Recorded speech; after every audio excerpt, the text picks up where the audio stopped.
Assalamualaikum warahmatullahi wabarakatuh. Selamat datang di channel Lembur Edukasi. With education, you can change the world. Nah, teman-teman, pada kesempatan kali ini gue akan membahas soal TKA Soshum, khususnya untuk mata pelajaran ekonomi, soal UTBK tahun 2019. Oke, langsung aja kita ke soal yang pertama. Oke, gue bacain. Donita mengambil uang untuk keperluan pribadi dari modal yang disimpan pada suatu perusahaan sebesar 12 juta. Pencatatan transaksi tersebut yang tepat pada jurnal umum adalah, nah ini yang ditanya adalah ayat jurnal umumnya nih teman-teman. Nah, di dalam jurnal umum kan kita mengenal tuh udah ada konsep debit, kredit. Nah, di sini harus diterapin nih. Oke, pertama di sini mengambil uang untuk keperluan pribadi. Nah, ini dinamakan dengan private atau owner's drawing. Nah, berarti secara tidak langsung ketika Donita ini mengambil uang nih dari modalnya, berarti kasnya itu berkurang nih sebesar 12 juta. Nah, ketika kas berkurang, maka dia posisinya akan berada di sisi kredit karena berkurang. Karena saldo normal atau ya normal dari kas itu posisinya adalah di sebelah debit nih teman-teman. Nah, ketika kasnya itu meningkat atau bertambah, dia berada di sisi debit. Ketika kasnya itu berkurang, nah dia ada di sisi kredit. Oke, seperti itu. Nah, berarti kita cari aja nih, berarti di sini kasnya itu di sisi kredit. Nah, kita cari yang opsi A ini salah karena kasnya ada di sisi debit. Kemudian yang C juga ini salah karena ada di sisi debit. Nah, selanjutnya di sini ada akun Prive atau owner's drawing. Nah, untuk akun Prive ini ketika bertambah dia akan berada di Prive akan berada di sisi debit. Nah, kalau prime-nya itu berkurang, dia ada di sisi kredit. Nah, seperti ini ya teman-teman untuk prime. Nah, berarti ini prime-nya nambah nih. Untuk dia si Donita tuh mengambil uang untuk keperluan pribadi, prime-nya sebesar 12 juta. Nah, berarti kita bisa tulis secara langsung untuk ayat jurnal umumnya adalah prime di debit sebesar 12 juta rupiah. Kemudian kas di sisi kredit sebesar 12 juta rupiah. Oke, langsung kita cari jawaban yang paling tepat, yaitu jawabannya adalah yang D. Prime 12 juta di sisi debit, kas 12 juta di sisi kredit. Oke, seperti itu. Cukup mudah. Kita langsung aja next ke soal selanjutnya. Harga sepeda motor di suatu daerah meningkat nih sebesar 30%. Sehingga menyebabkan permintaan terhadap sepeda motor mengalami penurunan sebesar 35%. Berdasarkan kondisi tersebut, elastisitas permintaan sepeda motor bersifat, nah teman-teman, ini merupakan soal dari elastisitas permintaan. Nah, karena di sini diketahuinya itu dalam bentuk persentase, nah kita bisa menggunakan rumus elastisitas yang persentase. Nah, adapun untuk rumus dari elastisitas permintaan yaitu persentase delta Q dibagi dengan persentase delta P nih teman-teman. Nah, sebenarnya sebelumnya apa sih elastisitas? Nah, elastisitas itu kan tingkat kepekaan ya atau responsivitas jumlah barang yang diminta karena adanya perubahan harga barang yang secara relatif.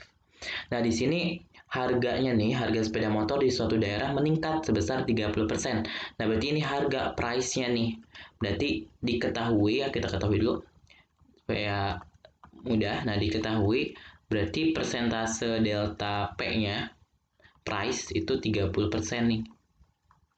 Kemudian yang kedua, mengalami penurunan nih permintaannya. Nah, ini Q-nya, kuantitas. Jadi ini adalah persentase dari Q atau quantity sebesar 35%. Nah, langsung aja kita masukin ke rumusnya. Berarti 35% dibagi dengan 30% nih teman-teman. Oke, langsung coret aja. Ini langsung 35 dibagi dengan 30. Nah, kita bagi 5 misalkan. Berarti dibagi 5 dapat 7/6. Yaitu sama dengan 1,16 ya. Hitung. Nah, 1,16 ini termasuk ke dalam elastisitas mana nih? Nah, kita kan tahu ya, ketika nilai elastisitas permintaan itu lebih daripada 1, maka dia disebut dengan elastis. Nah, kemudian ketika elastisitas permintaannya itu kurang dari 1, dia kebalikannya, inelastis. Oke. Kemudian ketika elastisitasnya sama dengan 1, maka ini elastisitas uniter. Oke. Kemudian ketika elastisitas permintaannya itu sama dengan 0, nah ini inelastis sempurna. Inelastis sempurna. Yang terakhir, ketika elastisitas permintaannya sama dengan tak hingga, nah ini adalah termasuk elastis sempurna. Oke, nah ini perlu dihafal ya teman-teman. Nah, jadi di sini kan 1,16 nih, lebih dari 1. Nah, berarti masuk ke dalam elastis. Oke, jawabannya jadi yang tepat adalah yang A. Nah, perlu diingat kembali ya, ketika di soal itu narasinya bentuknya persentase, nah itu kita menggunakan rumus yang ini nih, yang persentase. Kan ada juga ya yang rumus biasa, di mana elastisitas permintaan itu sama dengan delta Q per delta P dikali dengan P1 per Q1. Nah, ini kan yang biasa. Yang narasinya biasa. Oke, kita lanjut ke soal selanjutnya. Faktor-faktor berikut tidak menyebabkan pergeseran kurva permintaan kue ke kanan. Nah, kurva permintaan kue ke kanan ya, ke kanan teman-teman. Nah, untuk kurva permintaan sendiri seperti ini. Ini quantity, ini price, ini. Nah berarti ke kanan ke sini nih teman-teman. Bergeser. Nah, teman-teman harus bisa juga nih membedakan antara bergeser dengan bergerak, moving along the curve. Nah, untuk bergerak sendiri itu dipengaruhi oleh faktor harga. Jadi cuma bergerak seperti ini deh. Kalau bergerak, misalkan dia harganya tadinya di 1, turun nih ke 2. Nah, dia kan berarti bergerak nih. Kuantitasnya misalnya di Q0 jadi Q1. Nah, ini namanya moving along the curve, jadi cuma bergerak. Nah, kalau bergeser itu adalah seperti ini. Jadi dia bergeser nih. Nah, ke sini, ke kanan ataupun ke kiri, ke sini. Nah, ini bergeser. Oke. Nah, untuk pergeseran kurva permintaan maupun penawaran itu dipengaruhi oleh faktor selain harga. Jadi faktor-faktor lain yang selain harga. Nah, langsung aja. Nah, ini faktor-faktornya. Pergeseran kurva permintaan disebabkan oleh faktor bukan harga. Jadi selain harga nih ada di sini yang faktor ceteris paribus. Yang pertama itu adalah jumlah penduduk, pendapatan, harga barang substitusi, harga barang komplementer, selera, perkiraan harga yang akan datang. Nah, di sini kan ditanya adalah ke kanan. Nah, ketika kurva permintaan bergeser ke kanan itu kenapa? Nah, yang A di sini peningkatan pendapatan masyarakat. Nah, pendapatannya naik nih, berarti kan meningkat. Nah, berarti dia geser ke kanan nih, benar. Nah, berarti kita keep ya jawabannya. Oh, yang tidak ya. Nah, oke, berarti ini benar. Berarti ini bukan jawabannya. Nah, peningkatan jumlah penduduk. Nah, penduduknya naik nih. Berarti dia geser ke kanan. Kalau penduduknya turun, baru ke kiri. Nah, ini juga berarti benar. Ke kanan. Peningkatan selera masyarakat. Sama ya, benar nih. ketika seleranya itu naik, dia bakal geser ke kanan. Oke, ini juga benar. Peningkatan harga barang substitusi kue. Nah, ketika barang substitusi naik, maka akan geser ke kanan. Kecuali barang komplementer, baru dia kalau naik ke kiri. Oke, berarti ini juga benar. Nah, ini jawabannya berarti adalah yang E, yang bukan.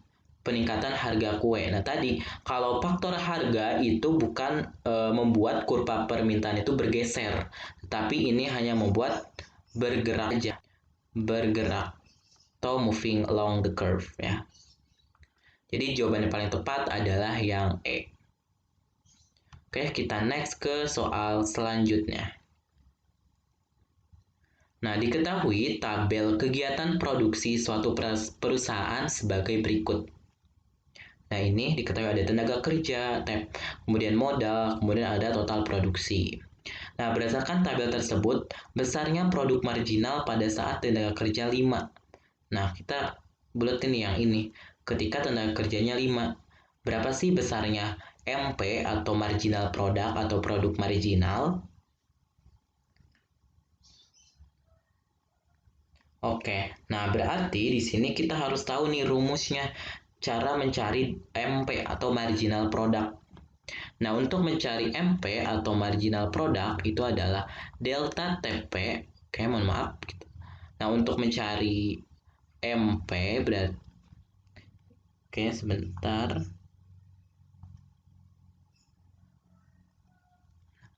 Untuk mencari MP berarti adalah delta TP total produk atau produk total dibagi dengan delta L labornya, jumlah pekerja. Nah, maksudnya delta itu apa sih? Nah, ini itu TP2 dikurangi TP1. Ini juga sama.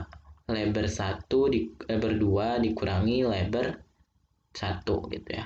Jadi labor saat itu dikurangi sebelumnya.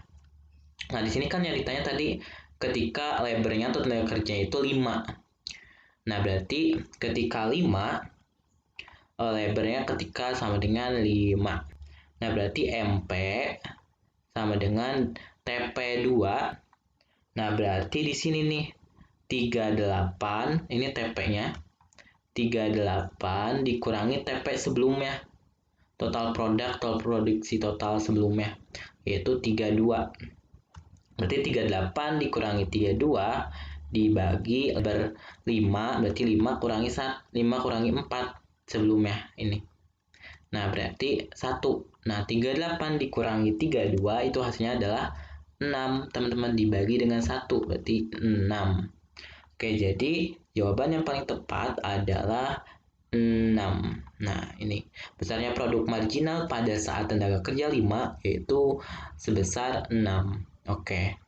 Oke, mungkin cukup sekian ya untuk pembahasan soal TKA Soshum mata pelajaran ekonomi soal TPS UTBK tahun 2019 kali ini. Jangan lupa untuk like, share, komen, dan subscribe. Dan jangan lupa juga untuk tetap nyalakan lonceng notifikasinya supaya tidak ketinggalan video-video terbaru. Okay, see you next time. Wassalamualaikum warahmatullahi wabarakatuh.